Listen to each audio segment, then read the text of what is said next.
اعوذ باللہ من الشیطان الرجیم بسم اللہ الرحمن الرحیم۔ السلام علیکم ناظرین، میں حاضر ہوں آپ کے اپنے چینل زینب وائس سے۔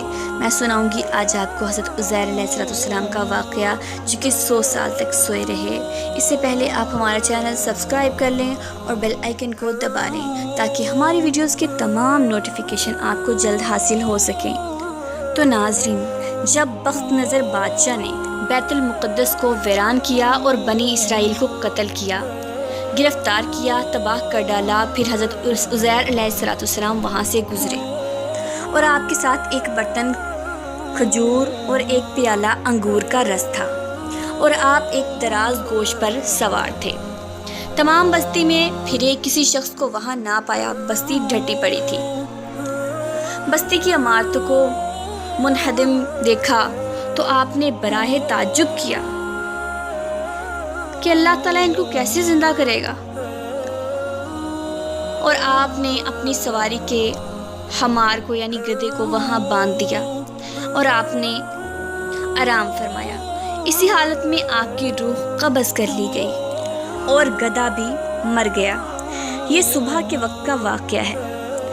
اس سے 70 برس بعد اللہ تعالیٰ نے شاہان فارس میں سے ایک بادشاہ کو مسلط کیا، اور وہ اپنی فوجیں لے کر بیت المقدس پہنچا اور اس کو پہلے سے بھی بہتر طریقہ پر آباد کیا، اور بنی اسرائیل میں سے جو لوگ باقی رہے تھے اللہ تعالیٰ نے انہیں پھر یہاں لایا، اور وہ بیت المقدس اور ان کے نواح میں آباد ہوئے، اور ان کی تعداد بڑھتی رہی۔ اس زمانے میں اللہ تعالیٰ نے حضرت عزیر علیہ السلام کو دنیا کی آنکھوں سے پوشیدہ رکھا اور کوئی آپ کو نہ دیکھ سکا۔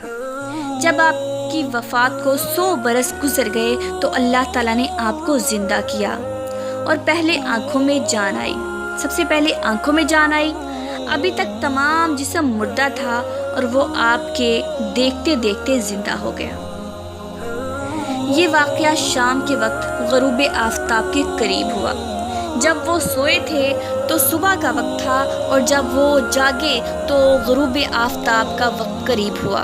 اللہ تعالیٰ نے فرمایا، تم یہاں کتنے دن ٹھہرے؟ آپ نے اندازاً عرض کیا کہ میں یہاں ایک دن یا کچھ کم، یعنی صبح آیا اور شام ہو گئی، یا ایک دن سویا۔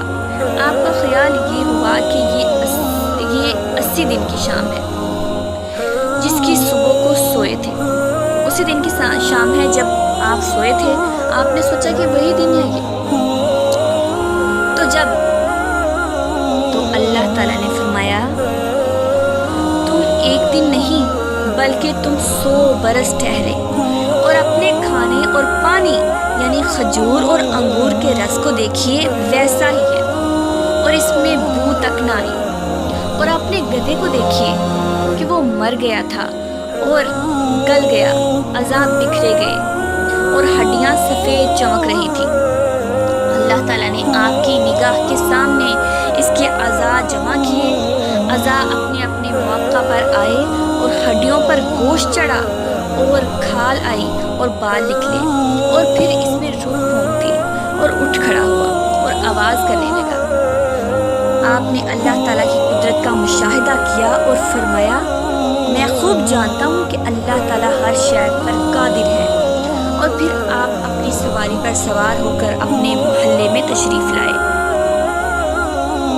سر اقدس اور ریش مبارک کے بال سفید تھے۔ عمر وہی 40 سال کی تھی۔ کوئی آپ کو نہ پہچانتا تھا۔ اندازے سے اپنے مکان پر پہنچے، اور ایک ضعیف بڑھیا ملی جس کے پاؤں رہ گئے تھے، اور وہ نابینا ہو چکی تھی، اور آپ کے گھر کی باندھی تھی، اور اس نے آپ کو دیکھا تھا۔ آپ نے اس سے دریافت فرمایا کہ یہ عزیر کا مکان ہے؟ تو اس نے کہا، ہاں، اور عزیر کہاں ہے؟ انہیں مفقود ہوئے 100 برس ہو گئے، اس بڑھیا نے جواب دیا، اور یہ کہہ کر خوب رونے لگی۔ اور آپ نے فرمایا، میں عزیر ہوں۔ اس نے کہا، سبحان اللہ، یہ کیسے ہو سکتا ہے؟ آپ نے فرمایا، اللہ تعالیٰ نے مجھے 100 برس مردہ رکھا اور پھر زندہ کیا۔ اس نے کہا، حضرت عزیر مستحجاب دعوات تھے، جو دعا کرتے تھے وہی قبول ہوتی تھی، اور اگر آپ عزیر ہیں تو مجھے دعا کیجیے، میں بھی بینا ہو جاؤں گی تاکہ میں اپنی آنکھوں سے آپ کو دیکھ سکوں۔ آپ نے دعا فرمائی اور وہ بینا ہو گئی۔ آپ نے اس کا ہاتھ پکڑ کر فرمایا، اٹھ خدا کے حکم سے۔ تو آپ کے یہ فرماتے ہی اس کے مارے ہوئے پاؤں درست ہو گئے اور اس نے آپ کو دیکھ کر پہچانا اور کہا، میں گواہی دیتی ہوں کہ آپ بے شک عزیر علیہ السلام ہی ہیں، اور آپ کو بنی اسرائیل کے محلے میں لے گئی۔ وہاں ایک مجلس میں آپ کے فرزند تھے جن کی عمر 118 سال ہو چکی تھی۔ آپ کے پوتے بھی تھے اور جو بوڑھے ہو چکے تھے۔ بڑھیا نے مجلس میں پکارا کہ یہ حضرت عزیر تشریف لے آئے ہیں۔ اہل مجلس نے اس کو جھٹلایا اور اس نے کہا کہ مجھے دیکھو، میں آپ کی دعا سے اپنی پہلی حالت میں آ گئی، اور وہ موجود تھا۔ اور پھر لوگ اٹھے اور آپ کے پاس آئے، اور آپ کے فرزند نے کہا، آپ کے بیٹے نے کہا کہ میرے والد صاحب کے شانوں کے درمیان سیاہ بالوں کا ایک ہلال تھا۔ جسم مبارک کھول کر دیکھا گیا تو وہ موجود تھا۔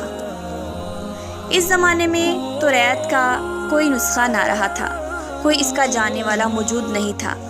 آپ نے تمام توریت حفظ پڑھ لی تھی۔ ایک شخص نے کہا کہ مجھے اپنے والد سے معلوم ہوا تھا کہ بخت نصر کی ستم انگیزیوں کے بعد گرفتاری کے زمانے میں میرے دادا نے توریت ایک جگہ دفن کر دی تھی، اور اس کا پتہ مجھے معلوم ہے، اور اس پتے پر جستجو کر کے توریت کا وہ مدفون نسخہ نکالا گیا، اور حضرت عزیر علیہ السلام نے اپنی یاد سے جو توریت لکھائی تھی اس سے مقابلہ کیا گیا تو ایک حرف کا فرق نہ پڑا، آپ نے زبانی سنا دی۔ تو ناظرین، اسی کے ساتھ میں اجازت چاہتی ہوں۔ ہماری ویڈیو کو لائک اور شیئر ضرور کیجیے گا۔ اللہ حافظ۔